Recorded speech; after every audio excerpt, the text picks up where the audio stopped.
बहुत सारे लोगों की गलतफहमी है कि आईएएफ में काम करने का मतलब सिर्फ और सिर्फ प्लेन उड़ाना, पर ऐसा बिल्कुल नहीं है। आज उनकी इस गलतफहमी को दूर करेंगे मिलकर। तो मैं चाहूंगी कि अगर आप एक ग्रेजुएट हैं, पोस्ट ग्रेजुएट हैं, या आपने इंजीनियरिंग, बीटेक, बीई कुछ भी कर रखा है, इस वीडियो को एंड तक जरूर देखिएगा। इसके साथ ही एक और चीज आपके पास होनी बहुत जरूरी है, आपकी एज 20 से 26 ईयर्स में होनी चाहिए और आप अनमैरिड होने चाहिए। अगर आपके पास ये सारी क्वालिटीज हैं तो ये वीडियो आपके लिए। सबसे इंपॉर्टेंट चीज यहाँ पे मैं बताना चाहूंगी, मेरे साथ ऐसा हुआ है बहुत बार कि मैं जब पढ़ाने जाती थी तो बच्चे हमेशा कहते थे कि हमें एयरप्लेन उड़ाना है या मुझे पायलट बनना है, एंड उनको नहीं पता था एक्चुअली इसका रास्ता क्या है। ठीक है, लेकिन मैं यहाँ पे ये चीज बताना चाहूंगी, इंडियन एयरफोर्स जिसकी आज हम बात करने वाले हैं, उसके अंदर सिर्फ और सिर्फ पायलट उड़ाने की जॉब नहीं होती है, और भी जॉब्स होती हैं जिनके बारे में आज इस वीडियो में हम बताने वाले हैं। उनको डिटेल में डिस्कस करेंगे। अगर आपको स्टिल कोई डाउट रह जाता है और आप 20 से 26 ईयर्स की एज में है, प्लीज इस पेपर को भर दीजिएगा। ये पेपर एक मौका है, बहुत अच्छा मौका है। क्यों है इसको आगे डिस्कस करेंगे। अब पहले शुरू करते हैं कि हम किस पोस्ट की बात कर रहे हैं। तो हम यहाँ पे बात कर रहे हैं इंडियन एयरफोर्स। इंडियन एयरफोर्स में अब निकली हुई है AFCAT की पोस्ट। ठीक है, तो ये क्या है, कॉमन एडमिशन टेस्ट है। ये कॉमन एडमिशन टेस्ट जो होता है वो फ्लाइंग के लिए भी है और ग्राउंड स्टाफ के लिए भी है। यानी कि जो फ्लाइंग में जाना चाहते हैं उनके लिए भी ये पेपर है, और ग्राउंड स्टाफ यानी कि जो फ्लाइंग में ना जाकर ग्राउंड पे काम करना चाहते हैं, जो बेस पे काम करना चाहते हैं, उनके लिए भी है। तो ये पेपर साल में 2 बार निकलता है और ये पेपर अब भी निकला हुआ है, जिसकी लास्ट डेट, जिसके बारे में हम पहले बात करेंगे, दैट इज 1 जुलाई। सबसे पहली चीज मैं यहाँ पे बात करना चाहूंगी क्यों हमें इसका एग्जाम भरना चाहिए। फर्स्ट इंपॉर्टेंट चीज यहाँ पे, आपको एक ऑफिसर होने का प्रेस्टिजियस मौका मिलता है। आपको एक प्रेस्टिजियस पोजीशन मिलती है जहाँ पे आप एक ऑफिसर रहकर एक अच्छी जिंदगी, एक अच्छी लाइफ, एक अच्छा फ्यूचर अपना प्लान ऑन कर सकते हैं। इसके साथ सेकेंड चीज जिसके लिए ये जॉब को अप्लाई करना चाहिए, इसकी जो पे स्केल है वो 1 लाख से ऊपर है। 1 लाख से ऊपर है। ठीक है, थर्ड चीज, ये एक डिसिप्लिन्ड लाइफ देता है आपको। ये एक डिसिप्लिन्ड लाइफ देता है। आपको जाके ट्रेनिंग लेनी पड़ेगी, डेफिनेटली एक डिसिप्लिन्ड लाइफ होगी आपकी, लेकिन आपके पास बहुत सारी चीजें और भी होंगी। आपको एक वेल फर्निश्ड जगह दी जाएगी रहने के लिए, वेल फर्निश्ड आपको होम दिया जाएगा रहने के लिए। उसके साथ ही आपको बहुत सारी और फैसिलिटीज जो कि हर गवर्नमेंट जॉब का हिस्सा है वो दी जाएंगी। इसके अंदर आपके पास ग्रोथ के लिए, प्रमोशन के लिए बहुत सारे चांसेस हैं। ये एक आपको फुल प्रूफ प्लान देता है आपके फ्यूचर तक का।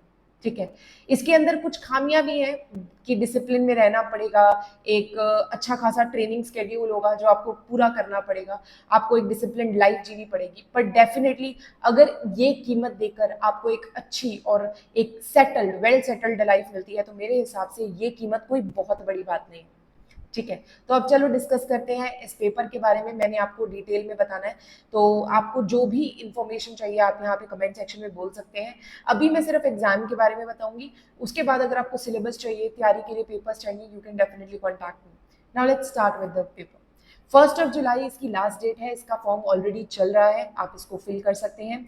इसका जो फॉर्म है AFCT का, इसमें क्या होता है, शॉर्ट सर्विस कमीशन के लिए जो है वैकेंसीज निकली हुई है। 200+ वैकेंसीज हैं। इसके अंदर एक है फ्लाइंग ब्रांच, उसके साथ ही है ग्राउंड ड्यूटी। और ग्राउंड ड्यूटी में भी टेक्निकल और नॉन टेक्निकल 2 तरह की ब्रांचेस हैं। यानी कि टेक्निकल ब्रांच भी है जिसके अंदर इंजीनियरिंग चाहिए होगी, नॉन टेक्निकल ब्रांच भी है जो उन बच्चों के लिए है जो इंजीनियरिंग से रिलेटेड नहीं है। फ्लाइंग ब्रांच में डेफिनेटली आपको इंजीनियरिंग चाहिए ही चाहिए। आपने 12th में मैथ्स और फिजिक्स एज ए सब्जेक्ट कर रखा होना चाहिए, आपके 60% से ऊपर मार्क्स होने चाहिए। अगर ये क्वालिटीज आपने है और आपने BE BTech कुछ भी कर रखा है, या आपने एग्जाम दे रखा है एरोनॉटिक्स का, तो वो भी आपके लिए फायदेमंद होगा। अगर इनमें से कुछ भी आपके पास है, आप अप्लाई कर सकते हैं फ्लाइंग ब्रांच के लिए। ठीक है, तो फ्लाइंग ब्रांच के लिए आप इसमें अप्लाई कर सकते हैं, और फ्लाइंग ब्रांच के लिए अप्लाई करके आपको टेन्योर मिलता है। 14 ईयर्स का टेन्योर होगा जिसमें आप काम करेंगे, और उसके बाद आपको मतलब अगर रिक्वायरमेंट होगी तो आगे रखा जाएगा, नहीं तो आपको या तो हो सकता है परमानेंट कमीशन में डाल दिया जाए। हो सकता है, we are not sure about it, so हो सकता है परमानेंट कमीशन में डाल दिया जाए, नहीं तो 14 ईयर्स की सर्विस आपको यहाँ पे करनी पड़ेगी। अब कुछ लोग कहेंगे कि 14 ईयर्स की सर्विस बस, डेफिनेटली 14 ईयर्स की सर्विस, पर यहाँ का पे स्केल, यहाँ की सर्विसेज, यहाँ का जो भी भी आपको रेन्यूमरेशन वगैरह सब कुछ मिला के बहुत अच्छा बनता है। आप अपनी लाइफ को उसके बाद भी वेल सेटल कर सकते हैं और अपने सपनों को भी टाइम दे सकते हैं उसके बाद। तो अगर आप फ्लाइंग ब्रांच में जाना चाह रहे हैं तो ये चीज़ें हैं। अगर ग्राउंड ड्यूटी की बात करें तो इनका टेन्योर 10 ईयर्स का है, जिसको 4 ईयर्स से एक्सटेंड किया जा सकता है। उसके बाद आपको परमानेंट में भी ट्रांसफर किया जा सकता है। इसके लिए टेक्निकल और नॉन टेक्निकल दोनों की चाहिए। टेक्निकल की अगर मैं बात करूं तो आपको 12th में मैथ्स और फिजिक्स एज अ सब्जेक्ट चाहिए, और उसके बाद बीई, बीटेक, जो भी आपकी फील्ड है आप उसमें अगर ग्रेजुएट हैं तो आप इसके लिए अप्लाई कर सकते हैं। अगर आप सिंपल ग्रेजुएट है और आपने पेपर दे रखा है इंजीनियरिंग का, एसोसिएट्स ऑफ इंजीनियरिंग करके पेपर है, आई टैग इट आउट, तो अगर आपने वो पेपर दे रखा है, वो क्लियर है, तो भी आप अप्लाई कर सकते हैं। जब बात करते हैं नॉन टेक्निकल की एडमिनिस्ट्रेटिव और लॉजिस्टिक्स की वैकेंसी निकली हुई है। तो इसके अंदर BA, BCA, BCom आपने कुछ भी कर रखा है, आप किसी भी ग्रेजुएशन की फील्ड से हैं तो आप इसके लिए अप्लाई कर सकते हैं। एंड 12th में आपके 50% प्लस मार्क्स होने जरूरी है। ठीक है, तो अगर ये सब आपके पास है तो आप इस पेपर के लिए अप्लाई कर सकते हैं। तो मेरे हिसाब से तो पेपर के लिए अप्लाई करना चाहिए, बहुत अच्छा मौका है। एक नई ही लाइफ, एक नया ही मुकाम आपको लाइफ में देखने को मिलेगा। आई नो बहुत बच्चे होते हैं जो एसएससी वगैरह नहीं क्लियर कर पाते हैं, लेकिन उनको अगर ऐसा कोई एग्जाम आ जाए तो उनको वहां पे क्लियर करना आसान हो जाता है। अगर आप 20 से 26 ईयर्स के बीच में हैं तो 20 से 24 वाले जो है वो अप्लाई कर सकते हैं फ्लाइंग ब्रांच के लिए। 20 से 26 वाले अप्लाई कर सकते हैं नॉन टेक्निकल ग्राउंड ड्यूटी के लिए। तो आप ये चेक ऑन कर लीजिएगा। बट एक चीज मैंडेटरी है, आपको अनमैरिड होना जरूरी है। आप अगर मैरिड हैं तो आप इन पोस्टों के लिए अप्लाई नहीं कर सकते, क्योंकि ये शिफ्टिंग मांगती है, तो इसलिए अनमैरिड होना बहुत जरूरी है। अब इसका सिलेक्शन कैसे होगा, तो इसके सिलेक्शन के लिए 2 एग्जाम्स होते हैं। ठीक है, AFCT का जो एग्जाम होता है वो होता है 2 आवर्स का एग्जाम, 100 क्वेश्चन होते हैं। 100 क्वेश्चन में 4 सब्जेक्ट कवर किए जाते हैं, जर्नल अवेयरनेस, इंग्लिश, उसके बाद रीजनिंग एंड मिलिट्री का जो होता है अवेयरनेस, और साथ में ही आपका क्वांटिटेटिव एप्टीट्यूड। इसके आपके जो पास जो क्वेश्चंस आते हैं, मैं नंबर भी बता देती हूँ। तो जनरल अवेयरनेस के 20 क्वेश्चंस आते हैं, वर्बल एबिलिटी के 30 क्वेश्चंस आते हैं, न्यूमेरिकल एबिलिटी के 15 क्वेश्चंस आते हैं, और रीजनिंग एंड मिलिट्री एप्टीट्यूड के आपके पास 35 क्वेश्चंस आते हैं। In total 100 questions. Every question carries 3 marks. आपका 300 मार्क्स का पेपर होता है, 1 mark negative for each and every question. ये पेपर सबको देना होता है, जो AFCT का 2 घंटे का पेपर है ये सबको देना होता है। उसके बाद EKT होता है, EKT यानी कि इंजीनियरिंग नॉलेज टेस्ट, वो आपके 50 क्वेश्चन होते हैं। और वो 50 क्वेश्चन में क्या आता है वो भी मैं बता देती हूँ। आपका आता है mechanical, computer science, electrical and electronics, 45 minutes का होता है।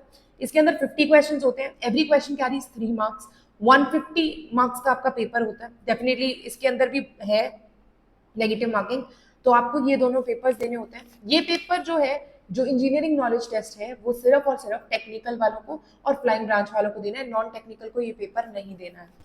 तो ये पेपर देकर आपका जो होता है, ट्रेनिंग के लिए आपको सिलेक्ट कर लिया जाता है हैदराबाद में। आपको वहाँ पे ट्रेनिंग दी जाती है, ट्रेनिंग के बाद आपको हायर कर लिया जाता है और आपको वर्क लोकेशन दी जाती हैं, उसमें प्रपोर्शंस डेफिनेटली हैं। अच्छी खासी हाई पेइंग सैलरी है। उसके बाद प्रमोशंस है, प्रमोशंस के बाद आपको और फैसिलिटीज जितनी भी होती है, इंश्योरेंस हो गया, काफ़ी सारी फैसिलिटीज हैं। तो एक इंसान जो ये पेपर क्लियर कर देता है वो लाइफ में थोड़ा आगे निकल जाता है बाकी सबसे। बिकॉज अगर आप बाकी गवर्नमेंट जॉब्स की भी बात करें जिसके लिए भी आप प्रिपेयर कर रहे हैं, I hope you are preparing for the best ones, but अगर आप प्रिपेयर कर रहे हैं तो इतनी सैलरी स्टार्टिंग में कोई जॉब नहीं देती है। Most of the jobs don't give this kind of salary in starting. ठीक है, तो आप इसके लिए अप्लाई करेंगे तो ये आपको ही फायदा देगा। और सिंपल सा एग्जाम है, 2 एग्जाम्स होने वाले हैं। इसकी डेट भी आ चुकी है, इसकी डेट है 23, 24 और 25 ऑफ अगस्त। ठीक है, इसकी जो डेट है दैट इज 23, 24, 25 ऑफ अगस्त, और पेपर ये होने वाला है इसी डेट्स को। तो आपके पास टाइम भी है, अगर आप कहें कि टाइम है तो आपके पास 2-2.5 महीना 3 महीना का टाइम है। आप आराम से तैयारी कर सकते हैं और तैयारी करके आप पेपर को क्लियर भी कर सकते हैं। बिकॉज सबसे इंपॉर्टेंट चीज़, देखिए, पैसे सबको चाहिए, नौकरी सबको चाहिए, लेकिन नौकरी के लिए मेहनत करने को बहुत कम लोग राजी हैं। अभी मेरे कहने के बावजूद भी बहुत सारे ऐसे बच्चे होंगे जो सोचेंगे कि इसके लिए अप्लाई करें ना करें, क्योंकि उनका एक एम होगा कि एसएससी में सिलेक्शन ले लेते हैं, बैंकिंग में सिलेक्शन ले लेते हैं, या किसी बड़ी जॉब के लिए अप्लाई कर लेते हैं। देखिए, लाइफ कहीं भी ईजी नहीं होती है, and nothing is going to be serve to you. आपको हर चीज अपनी लाइफ में लेकर आनी पड़ेगी।